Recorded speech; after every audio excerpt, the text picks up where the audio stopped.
with the cardiovascular responses to exercise. Okay, so in my younger days, if I wanted to demonstrate all of this, I would actually stand in front of class and run. We even did a day in class where we pulled one of our exercise bikes and set it up at the front of the class and made somebody ride the bike like the whole time in class. We put a heart rate monitor on them, shot it up on the screen, and made people like watch what was going on. We won't do that today, but as you start exercising, we talked about that when you exercise, that breathing is going to go up, and a lot of that's in response to the cardiovascular changes.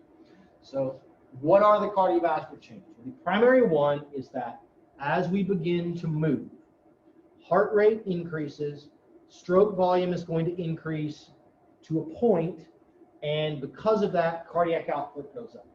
Okay, so as soon as I'm here and I start doing jumping jacks, which maybe the Zoom people can hear but can't see, okay, as soon as we do that, heart rate goes up, cardiac output goes up, and it's going to go up in proportion. We're trying to match the amount of oxygen being used in my muscles. We're trying to match the amount of food or sort of substrate for nutrients that are necessary to generate energy in those muscles with the blood flow. Okay, so cardiac output goes up, blood flow to skin goes up, blood flow to muscle goes up, decreased flow. So as it goes up to skin and muscles, it's going to go down to the kidneys and the spleen. We basically maintain blood flow to the brain. We increase flow through our coronary arteries. Okay, blood flow to the skin is so important that it increases twice. This would say cardiac output up, increased blood flow to the muscles. So muscle up, skin up. Okay, coronary arteries or blood flow to the heart is up. Brain is basically the same. Kidneys and spleen and digestive system goes down. Okay. So when we look at all of this, it looks like this. Okay. Here is a graph showing rough changes in cardiac output. So this, remember, cardiac output is abbreviated as Q. Okay. So here's a change in cardiac output as we put someone on a treadmill and have them run at faster and faster and faster speeds. This is in and put out in kilometers per hour, so I don't know like actually how fast. 16 kilometers per hour, what, there's 2.2 kilometers in a mile. That's actually not that fast as we look at those kinds of things. But what you can see is that there is, in essence, this relatively linear increase, okay, in cardiac output as exercise intensity, in this instance denoted by running speed, as speed goes up, cardiac output goes up. To run faster, I have to use more muscle and generate more force. When my muscle more is used, more force is generated, that requires more energy. Okay, so my more energy there needs to be met by concomitant changes in cardiac output. Okay. So why does cardiac output go up? The most important change is an increase in heart rate. Okay, so at rest, your heart rate can, in some instances, be mostly controlled by the vagus nerve, by vagal input into the SA nerve. As I go from sitting and resting to I start jogging just a little bit, my first thing that happens is I begin to turn off vagus input. That raises heart rate back towards, if you're under about 70 beats per minute, you've got some vagus input. As I start exercising, I remove vagus input. That raises me back up towards that kind of 70 to mid 70s range. As it needs to continue to go up, then I'm going to increase sympathetic nervous system input. So epinephrine and norepinephrine are going to go up. They're going to drive further increases in heart rate. If we graph the heart rate response to exercise, it looks almost identical to the cardiac output response in exercise. Heart rate climbs in a very linear way, okay? In a very predictable linear way with increases in exercise intensity, okay? That will become very, very important when we get into our next set of slides, because we can use changes in heart rate to estimate what your exercise intensity is, okay? That's why all of your Apple Watches and Fitbit watches and everything else that you can put on to track athletes, that's why they all measure heart rate, okay? Additionally, okay, stroke volume is also going to increase, whereas heart rate goes up the entire time, right? Up until you reach kind of maximal cardiac output, your heart rate can climb to its age predicted max, which doesn't really occur until we get you right to the kind of the most intense exercise that you can do. Stroke volume is going to go up until you get to, think about like a brisk jog kind of intensity. So stroke volume goes up and then it levels off and it stays kind of at that same kind of elevated level for the rest of exercise. Okay? So I don't really want to get into too much why does stroke volume go up. It's going to go up because of this increase in preload and an increase in the strength of contraction. Preload is simply the amount of blood that gets into a chamber of the heart during diastole. And so because as you start to exercise, the amount of blood going back to your heart goes up, that shoots more blood into the left ventricle, and that's going to do that. Okay? If stroke volume goes up, heart rate's going to go up, so collectively now your cardiac output has gone up. That's how it is. Okay, return of blood to the heart, whatever, that's pretty self-explanatory. I'll talk just a little bit more so about increases in stroke volume. Okay, so as I exercise, I start exercising, my people maybe can see in our thing on there, right? I'm going to do this. Okay, I'm doing bicep curls. As I contract my bicep, the force in my bicep goes up. That force raises the pressure inside those muscles. That pressure squeezes the veins and it pushes blood back to my heart. So when you do exercise that uses your arms and your legs, it's going to increase this function called the muscle pump, and that pushes blood back to your heart. Okay? We're going to get direct increases in contractility, so the left ventricle will contract more forcefully. Part of that is due to epinephrine, and especially norepinephrine, making the muscles contract more forcefully. Another piece is something called the Frank-Starling mechanism, or the Frank-Starling law of the heart. You guys talk about Frank-Starling in anatomy or in physiology? Does that seem like familiar at all to you guys? No? Anybody? Okay. Sarah, can I ask you to do me a favor? Can you stand up, please? So we need to like narrate what Sarah's going to do for the people that are online. We're going to demonstrate the Frank-Starling mechanism, not in the heart, but just in general. So if I turn around and look at Sarah, I want you to jump and try to touch the ceiling. Okay? Can you get it? I can't jump that high, but I can get close. I am. Okay. Okay, good job. Thank you. What did she do right before she jumped? She bent her knees. Good. Why did she bend her knees? She's going to stretch now.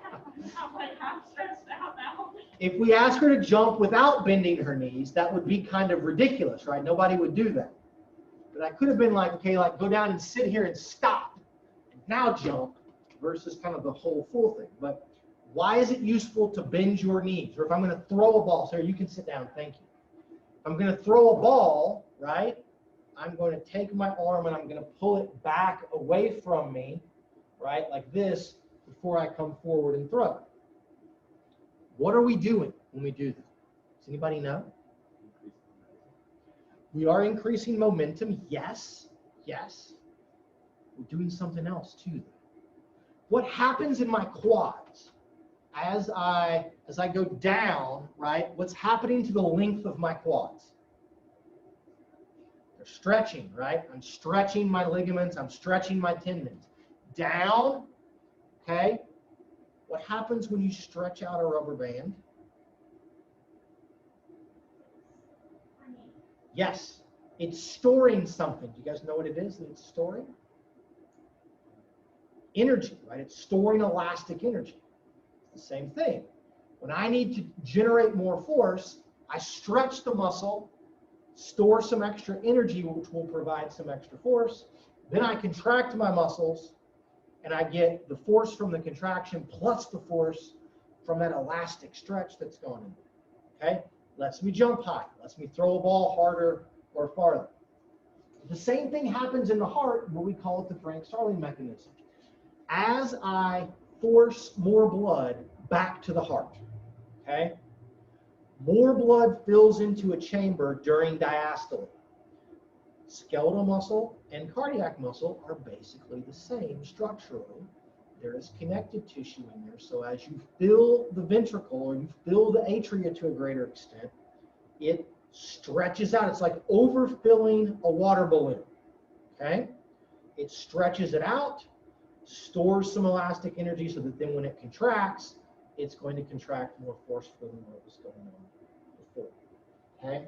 So the combined effects of epinephrine and norepinephrine making it contract more forcefully, plus the increased venous return causing a more forceful contraction by stretching it, that's going to call the Frank Starling. We're going to contract the left ventricle more forcefully and force more blood out, which means our stroke volume goes up. Okay? So the reason that stroke volume plateaus at a certain percentage of exercise intensity, somewhere around like 60% or so, is that the left ventricle is only so big. You can only put so much blood in there, right? I can only overfill it to a certain point. So there's only so much stretch I can get from Frank Starling. And the heart's only so big. It can only contract so forcefully, even when I'm putting epinephrine and norepinephrine on. So there is a limit to these kinds of things. And that's going to kind of why it's going to plateau off at that point. Stroke volume goes up early in exercise. Heart rate goes up the whole time. Okay? Let's do a math problem. Okay, let's do a math problem. Does anybody know how to calculate age-predicted max heart rate? Okay, so I use right. It's 220 minus your age. For these 6 of y'all that are here, anybody 20? 2 of you guys. 21? 3 of you? Taylor, you 22? 19! Oh, wow, okay. Taylor's the youngster in the group. All right, so you guys take 220, subtract your age from it, okay? Pretty simple math. All of you guys are going to have an age-predicted max heart rate within about 2 beats of each other, right? My 20-year-olds are going to be at 200, right? Taylor's going to be at 201, right? And my 21-year-olds are going to be at 199. That's basically the same, okay? If I tell you that whichever of you guys have the largest capacity to increase your cardiac output are going to win an endurance race, okay? I'm not going to ask if anybody is bettors, anybody plays, like, you can bet on the football game this weekend, or play, you know, like kind of these daily fantasy games for baseball and football and all of that. If you're a betting person, we're going to all go run a half marathon. We're going to bet on who's going to win. And I tell you, the person that can have the largest cardiac output is likely to win. Cardiac output is heart rate multiplied by stroke volume, or your ability to increase it during exercise is heart rate, max heart rate multiplied by max stroke volume. All of you guys are within about 2 beats per minute of each other, okay? So that should tell us what? That's going to be a wash. So what's the one parameter that's going to determine among you guys who has the largest cardiac output? Stroke volume. So whichever one of you has the largest stroke volume, it really should be the largest stroke volume per your body size, because you're all about the same age, can have the largest cardiac output. Okay? As we will see in our next set of slides, one of the things that changes the most with endurance exercise training is stroke volume. Okay? You get cardiac hypertrophy, you make your left ventricle bigger, so you can force more blood in there. You can contract more force. That makes your stroke volume go up. Okay? So in some instances, I like to kind of joke around in this way because I'm also a Parks and Rec fan. Anybody watches Parks and Rec? The Chris Traegerism is that the person that literally has the largest heart will win the race. Okay?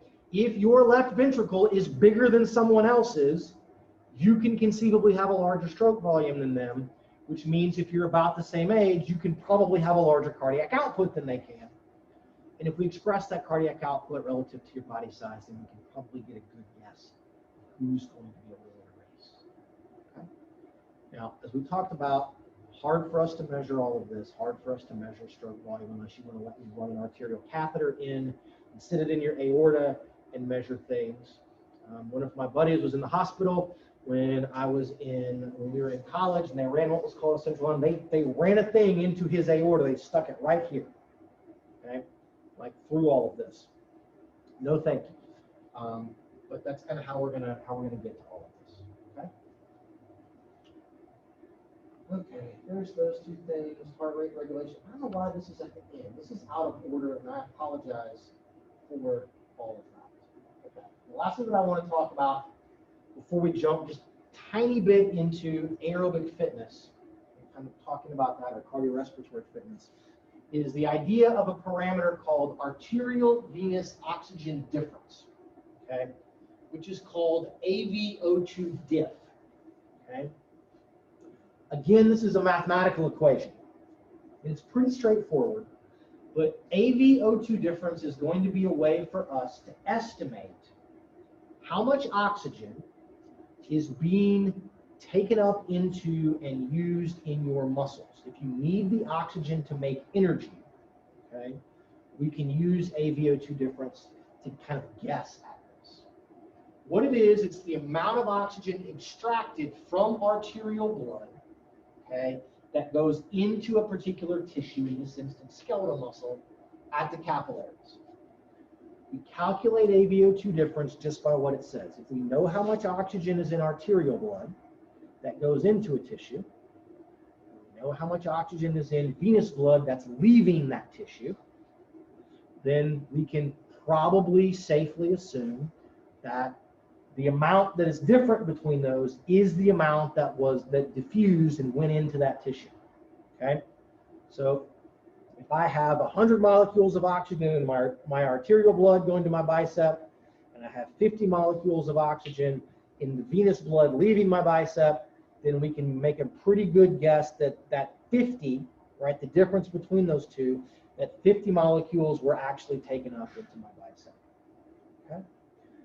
It's easy for us to guess at by doing O2 sat and those kinds of things. We can guess at how much oxygen is in your arterial blood. And then we need to be able to measure it in some way in venous blood and get at all of this. Okay? But what happens during exercise is that AVO2 difference is going to increase. It goes up about threefold. Okay? Arterial content of oxygen stays pretty much constant all the time, as long as we're not at altitude, as long as you have normal pulmonary function. Venous content is going to drop as exercise intensity goes up. So we're going to put these things together. We're going to put cardiac output and AVO2 difference together, and it's going to allow us to estimate, okay, how much oxygen is being used in your muscles, and therefore estimate the energy expenditure, which is going to be one of our ways to tell what your exercise intensity is. All right? Y'all will talk a lot more about AVO2 difference and the things that contribute to it, and kind of more about why it's important in Dr. Mike's exercise physiology class. Okay, we'll stop there with that. Okay. All right, my Zoom peeps, y'all have any questions? We're about to jump into something else here pretty quickly. Anybody got questions about cardiovascular or ventilatory responses to exercise, or kind of some basic stuff? That's going to relate to health. Okay. So cardiorespiratory fitness is the kind of all-encompassing measure of how well does the cardiovascular system work and how well does the pulmonary system work to provide oxygen and nutrients out to skeletal muscle. Okay. Think of cardiorespiratory fitness as endurance capacity. That's probably the easiest way to conceptualize this. Okay. If you can provide more oxygen and more nutrients to your muscles, then you can probably exercise for a longer period of time. Probably even more so than measures of muscular strength as kind of part of muscular fitness. Cardiorespiratory fitness is very strongly related to mortality, okay, and kind of good or bad health outcomes, right? It is this high levels of endurance capacity, high cardiorespiratory fitness seems to be the key thing that will offset a lot of the mortality risk that we get from obesity and those kinds of things. For most people, in order to have high cardiorespiratory fitness, we have to exercise, we have to train, we have to be active, okay? And so there's this older model, and it's fallen out of favor just a little bit, but it used to be called what is more important. It's kind of this fit or fat hypothesis, right? Is it obesity that causes bad things, or is it cardiorespiratory fitness that causes good things? Which of these two things is actually more important? Which one will kind of overcome the good or bad effects of the other? And what we know now is that cardiorespiratory fitness, being very fit in the kind of cardiovascular and pulmonary systems, can, for the most part, counteract almost all of the negative effects of having increased body fat and being obese. Okay? So, additionally, when we look at cardiorespiratory fitness, people that have better fitness, even within a particular BMI group, people that are not obese but are more fit are going to have lower rates of mortality than people that are also not obese but are less fit. Okay? So within a BMI group, if you have better cardiorespiratory fitness, you're also going to have lower risk of things. So it's very, very powerful. Okay? What you see here, we're talking about physical fitness. This is cardiorespiratory fitness. This is showing the kind of things that we see here. This is the relative risk of all-cause mortality. I know I've shown you guys this graph before, but basically, as you get out here, you don't have to be that fit. Just don't be in the bottom 25% of all people from a cardiovascular fitness standpoint, okay? And you're going to have not quite half, but like a 40% reduction in risk of all-cause mortality, right? Just go out and do a little bit of training, just a little bit, okay? Increasing fitness much, much more powerful than simply increasing physical activity. Because we can be more active, but not all activity drives increases in fitness, okay? Not all. We'll kind of get into the hows and the whys of all of that. So the thing that we're going to need to be able to do is, how do we test this, okay? How do we test this? How are we going to be able to identify which one of you guys in class has the highest level of cardiorespiratory fitness in comparison to everybody else? Okay? And so it's a very, very important way to screen for coronary artery disease. It's a very, very important way to provide us a basis for exercise improvement. Our test for cardiorespiratory fitness is going to be called a test of VO2max. Okay? A test of VO2max. It may sometimes be called a VO2 peak, but VO2 stands for the volume of oxygen. So VO2 max represents the highest volume of oxygen that can be taken up in the lungs, put into the blood, and then circulated out to our tissues, specifically muscle, and used for energy. Okay? VO2 max is related to cardiac output. The higher your cardiac output in general, the higher your VO2 max. Okay? This is an all-encompassing measure. Unlike muscular fitness measures, where there's not a particular kind of singular measure that encompasses all of our different muscles and total body things, VO2 max is going to tell us things about how well the heart, the lungs, and blood vessels all work in concert to deliver oxygen and remove waste from muscles. Okay? So this is the gold standard measure. Right? This is the gold standard measure. The best way to do this, I apologize to my Zoom folks.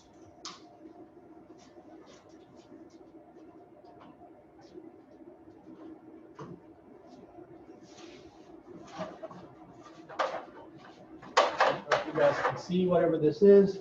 The best way for me to measure this is I use this lovely machine right here in front of you. Right? I'm doing my best, like Vanna White or Price is Right kind of thing here. If you see this, this is called a metabolic cart. And what we do, we don't have a hose over here. there a hose hanging somewhere close? You guys look behind you back there. You see those hoses that are right back over the sink? What we do is we put this face mask on you here. You hook this stupid thing on your head. Okay.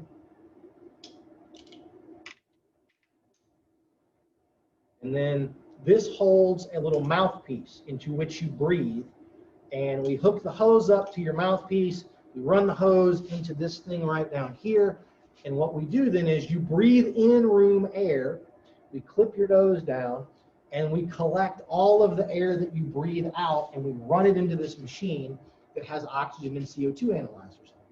And from all of that, if we know how much oxygen and CO2 is in regular air, we know how much is in the air that you're breathing out, we can calculate then roughly how much you're using in your muscles, okay?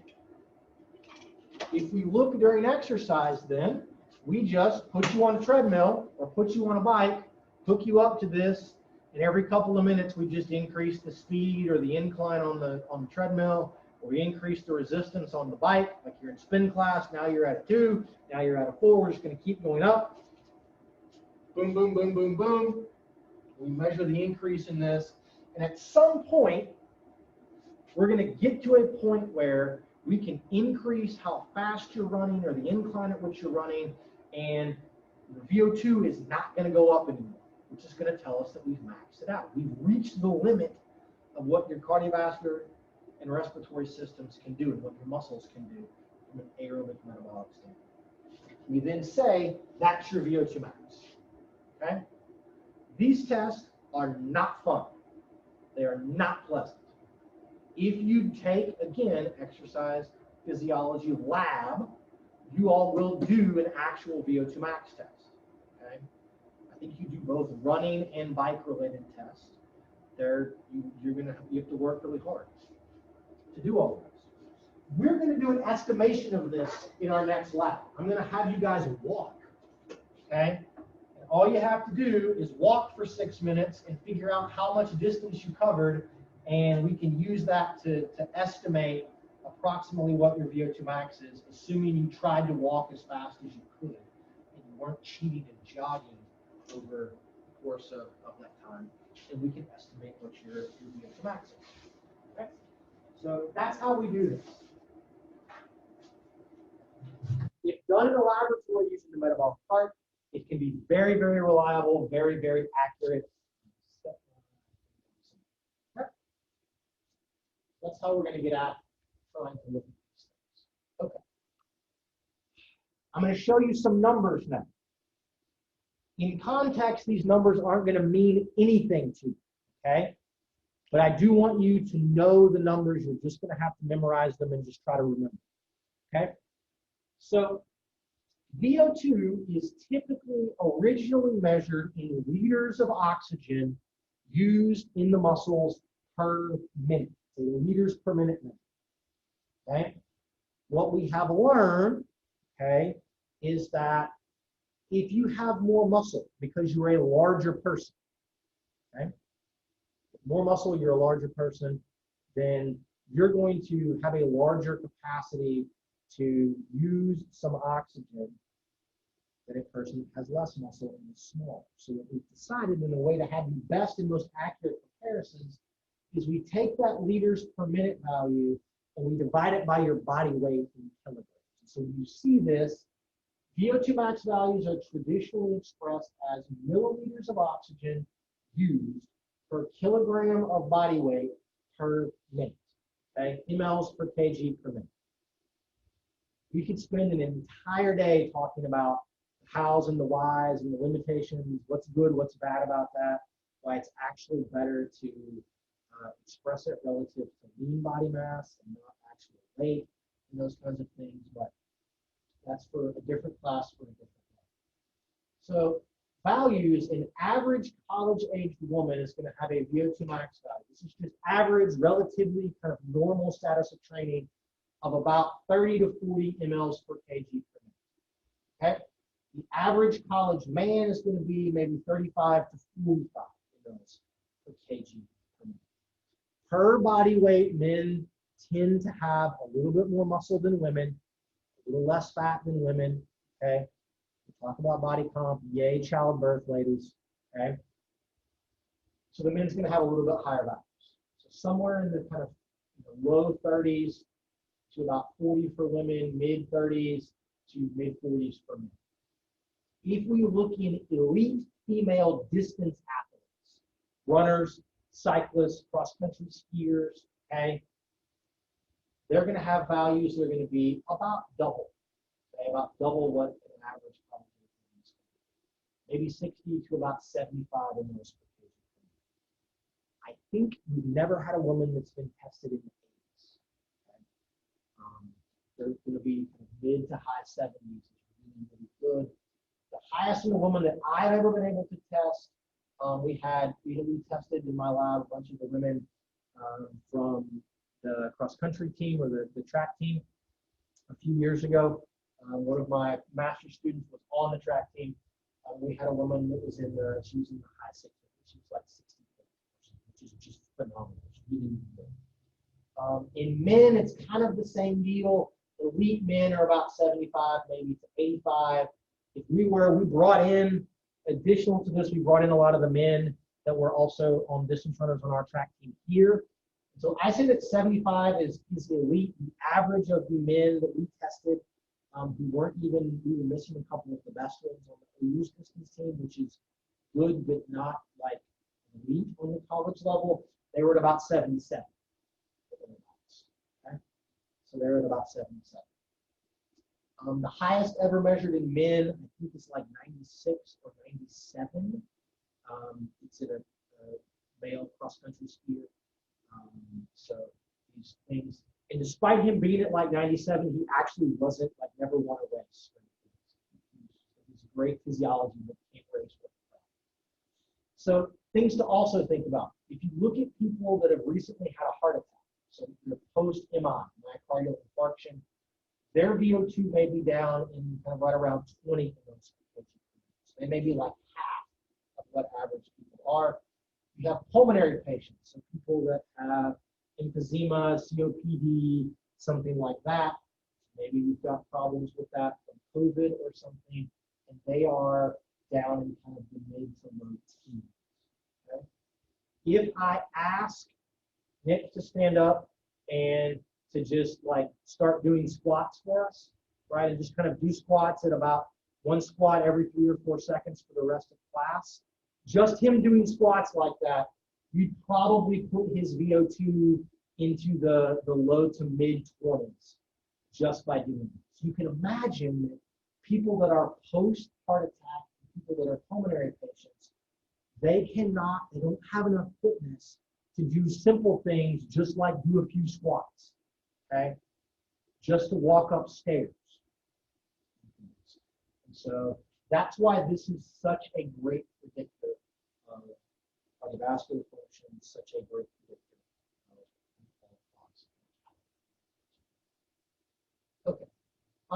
So what are some things that affect your VO2 max, right? Like what's going to be some of the big things? How we test you is going to play a little bit of a role. Okay? The true max values are going to be from having a person on a treadmill running. Okay, running engages the most muscle mass outside of cross-country skiing.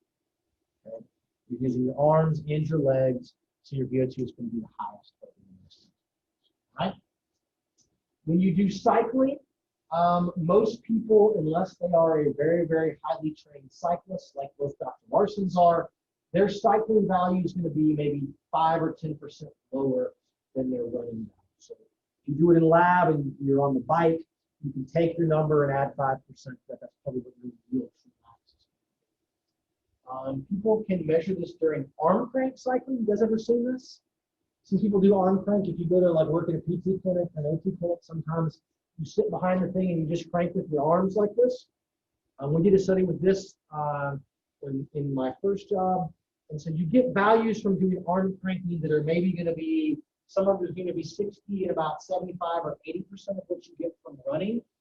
It's the most hilarious thing that you've ever seen. It feels so strange. Like we would do it, and you would ride the bike, and your arms would just be dying. You could not turn the crank on the bike anymore, and you're barely out of breath, right? You're just like, I'm killing it, and you're just like, it's cool, whatever. Like, you're like, not even your breathing isn't even elevated because there's so much less muscle mass that's active. You don't need nearly as much oxygen to allow those muscles. So there are some ways to kind of get at it. So the kind of test that we do does matter. Okay? You guys are going to do an estimation protocol. We're going to walk rather than run, so it's going to be okay. Genetics also play a big role. Okay? Somewhere there have been studies on identical twins, and so somewhere between maybe 25 to 40% of differences in VO2 values are related to genetics. Some of you are just naturally better at this than other people. Okay? Thank your parents, curse your parents, much like muscle mass. Okay? Some people are just born to have higher VO2 maxes than others. That may predispose them to be better in endurance, just like some people are born to have more muscle mass. Okay? The other big thing, and we already talked about that men have values higher than women, young people have higher values than old people, for the most part, just because of differences in max heart rate. Okay? If VO2 max is directly related to maximal cardiac output, I am, and I hate to say this, I'm 42, you guys are 20, right? You guys have 22 more beats per minute of heart rate that you can use to increase your cardiac output than what I have. Okay? So you guys are already at an advantage. So that's one of the reasons that old people tend to have lower VO2 maxes than young. Altitude and pollution matter, but the really big thing that we can have some influence over is training stats. People that train for endurance can increase their VO2 max, okay? And not as much as we can increase our strength, but it's pretty easy to get 15, 20, 25% increases in your VO2 max. In some people, if you're pretty good from a genetic standpoint, you're really sedentary to start with, you may be able to double your VO2 max. You might be at 30 now and you can get to 60 or something. Okay? So that's going to be a thing that plays a really big role.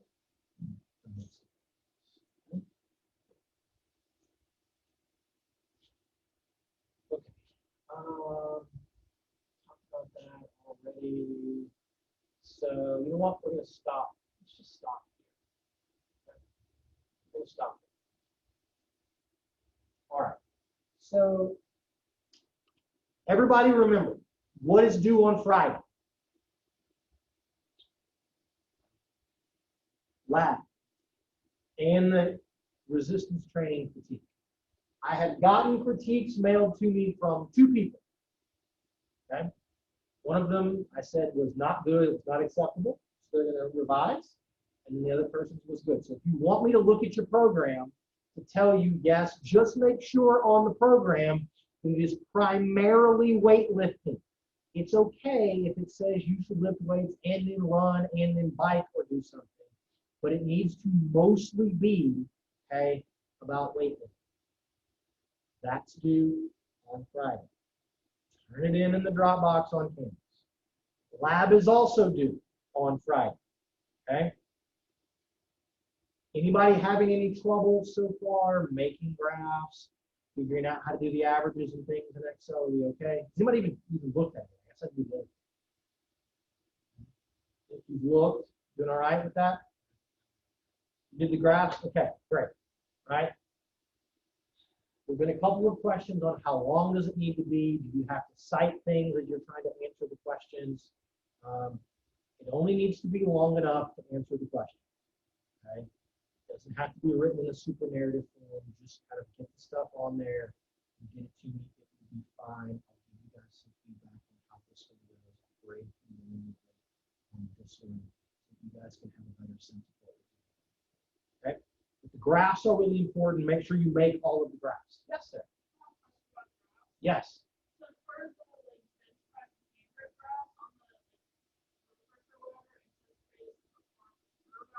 Right. Right. So there will not be a third bar for the bench press and the hand grip because you don't have a value for yourself. Okay? That's right. That's right. For the push-ups and the sit-ups, you'll have the three. For those, it's just going to be two. Okay? That's also going to get turned in on Friday. All right? So next week on Monday, we'll finish up talking about how we test for cardiorespiratory fitness and kind of the training responses to cardiorespiratory fitness. And then I will assign lab number 2 for you guys. All right? We won't do it in class. It will be exclusively for you guys to do at home, but I will at least assign it. Okay? And then once we've done all of that, I think we are pretty much on track to have an ability to have our test on, I think it's 2 Mondays from now. Is that right? It's like October the 1st. I think that's about what it is. So we're pretty much on track for our test to be where it's supposed to be. Okay? So, very good. All right, guys, well, very good. I will hopefully see many of you next week. Have a good weekend and the rest of the week. Make good choices. Okay? We'll see you then. I have a question. Yeah. So I already